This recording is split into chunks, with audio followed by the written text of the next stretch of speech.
Welcome back.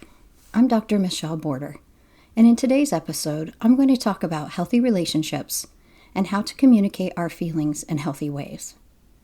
Survivors of childhood trauma often were not provided with relationship skills, did not see by example how healthy relationships work, or were allowed to express their true feelings in a positive way.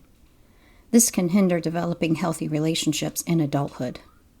We have borders in our minds that we are not worthy of being treated certain ways. We think we don't have a right to express how we feel or that we should speak up for ourselves in relationships. Some people have borders in their minds that since they weren't given this treatment in childhood, they deserve it now and use unhealthy ways to obtain it. These borders prevent us from having healthy relationships and feeling good about ourselves. So let's get started breaking those borders together now.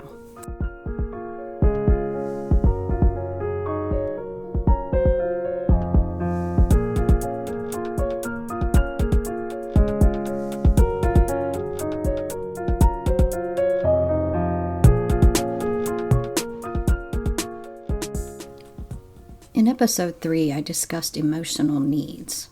I believe the strongest of these needs is love and belonging. Humans are social beings, so we need social interactions and relationships, with friendships, family, and romantic relationships, to obtain those feelings of love and belonging. In healthy relationships, both partners feel safe, supported, and valued. These feelings come from respect, trust, positive communication, empathy, and positive problem solving. Many times, though, some people are focused only on their feelings and wants and not interested in what the other person needs. This self-focus creates an atmosphere of one person having control or power over the other, making the other person feel unheard or not cared for, and that person may shut down and stop any attempts to work at keeping the relationship going. The purpose of human relationships is to be happier than you would be if you were not in that relationship. In healthy relationships, both people benefit from being involved with each other. Both contribute to the other's happiness with compassion and understanding. And if one hurts the other, and it will likely happen at least once in all relationships, they apologize and do everything they can to prevent it from happening again. But children who suffer from childhood trauma are not taught how to give or ask for compassion, how to apologize and change their behavior if they hurt someone, or know how to change their behaviors so that they don't hurt someone again. After trauma, people usually end up with either an agreeable or argumentative type personality. Agreeable personalities are people who have people-pleasing, codependent, and passive behaviors. They don't want to rock the boat and will do whatever they can to keep others happy. The problem with this type is that they ignore their own needs and wants and sacrifice to keep the peace. These people are often used and manipulated by others to get their own needs met. The other type of personality is an argumentative type. These people are aggressive, controlling, and demanding in getting their wants and needs met. They typically have no desire to compromise in relationships, don't see that what they do is wrong, and demand that they get what they want. The problem with this is their partner is often left unhappy because their own needs are not met and they aren't provided with understanding, acceptance, or compromise for their wants and needs. There's a book written by Dr. John Gray called Men Are From Mars, Women Are From Venus. In his book, Dr. Gray presents the idea of how men and women are different in their ways of communicating and feeling. He says that men's sense of self is defined by the ability to achieve goals. Achieving goals is a sign of competence, and this needs to happen on his own without help from anyone else for him to feel good about himself. He wants to be seen as useful by fixing or completing things. Men typically do not want suggestions from others because it makes them feel incompetent. Dr. Gray says that women value love, communication, and feelings. Their sense of self is defined through their feelings. Women want to give help to make others' lives easier, and they feel rejected when their help isn't accepted. When women provide for others, make them happy, and make their life better, they feel better about themselves. I agree with Dr. Gray's ideas to a point, but I do feel it is too generalized. I think many women feel a sense of self when they complete things, as is suggested about only men in the book. And many men are driven to have love, communication, and feelings as part of their relationships, as is suggested for only women.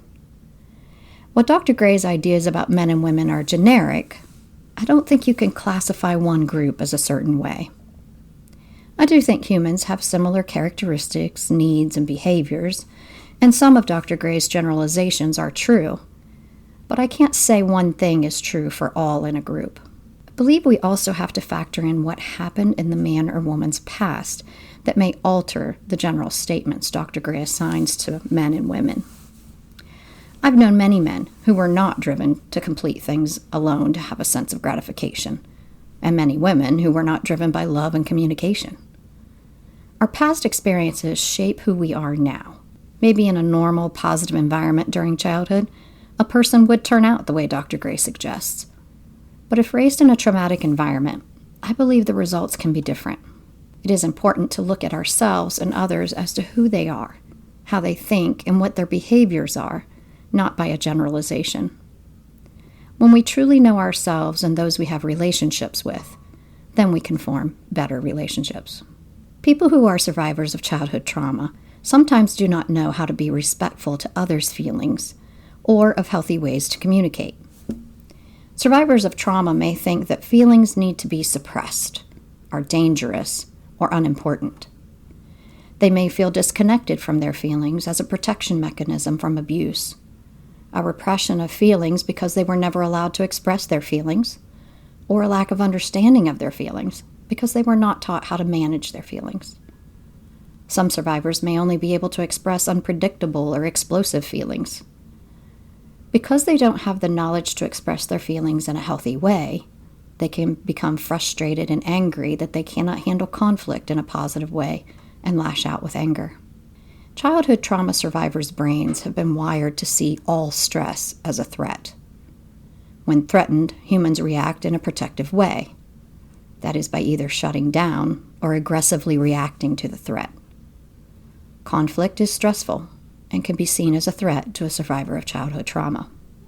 There is one thing Dr. Gray says that I do agree with, and that is when having some sort of conflict, 90% of what we are upset about is caused by past experiences and are caused by our triggers to those experiences.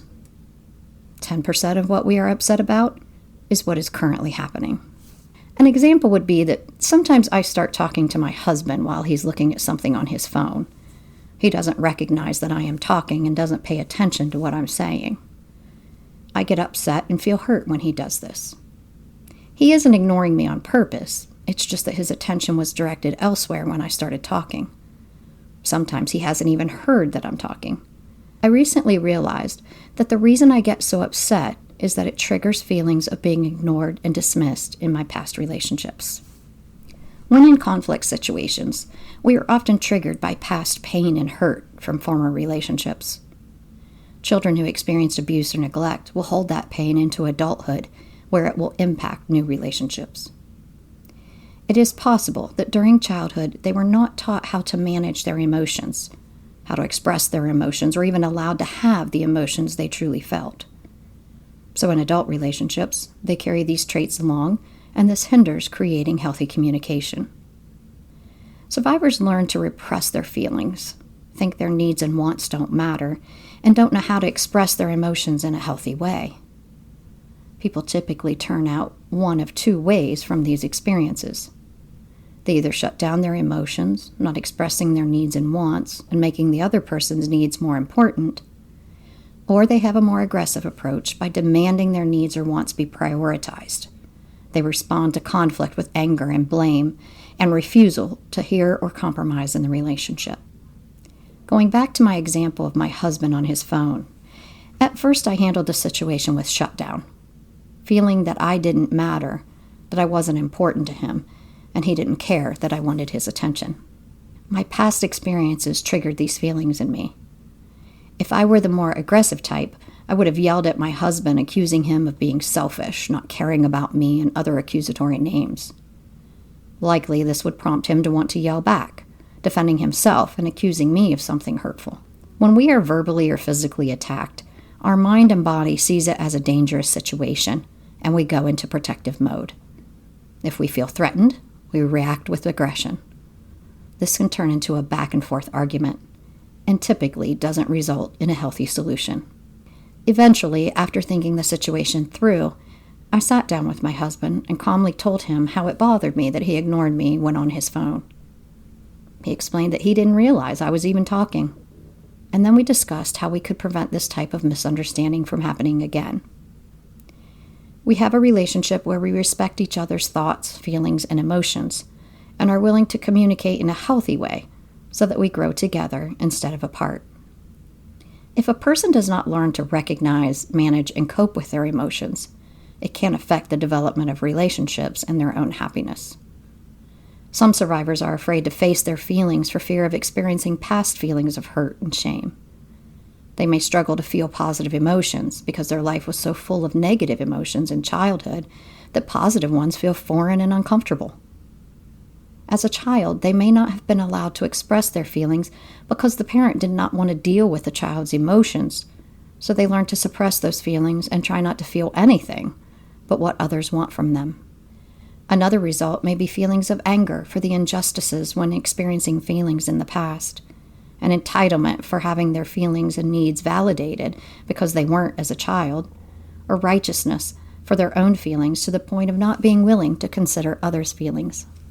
Establishing healthy relationships requires healing from childhood trauma and recognizing that we need to have awareness of, coping skills for, and validations of our own feelings.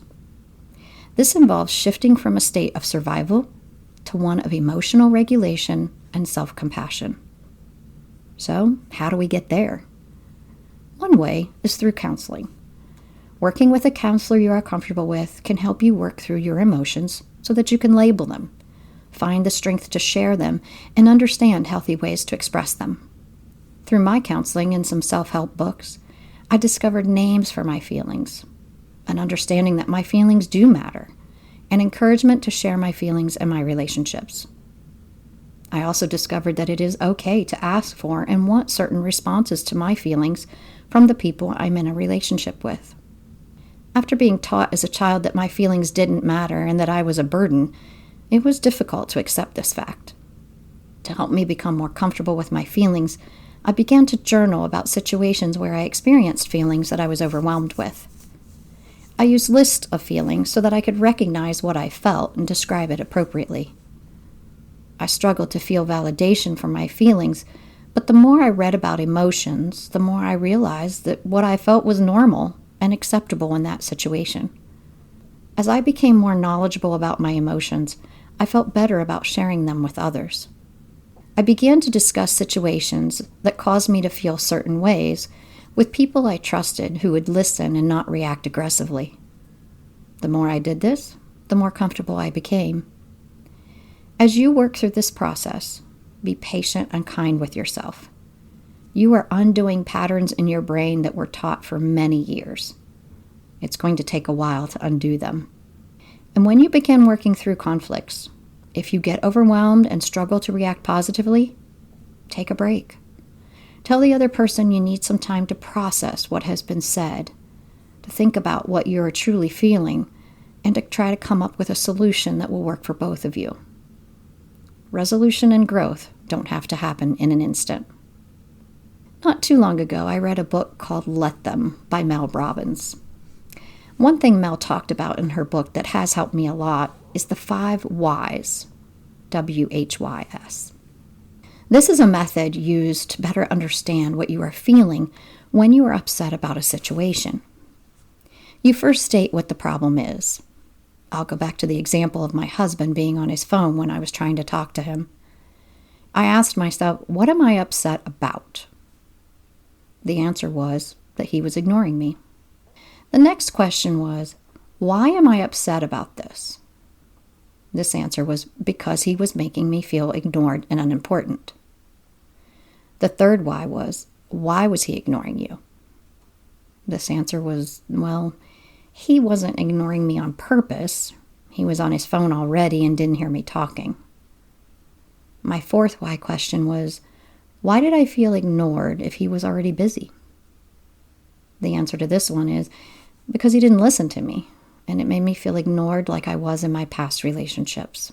The last why question was, why should I be upset with my husband if he didn't intentionally ignore me? My answer was, I shouldn't be upset with him, but I can ask him to work out a way with me so that I can have his attention when I want or need it. We decided that I would either wait until he was done with whatever he was doing with his phone, or if it was a more urgent need for his attention, then I would kindly ask him to let me know when he could give me his attention so I can talk to him. Fortunately for me, my husband does care about how I feel and is willing to put his phone aside when I need to talk to him. By asking the why questions, you are working through layers of emotions, wants, needs, or feelings that may be responses to triggers from our past.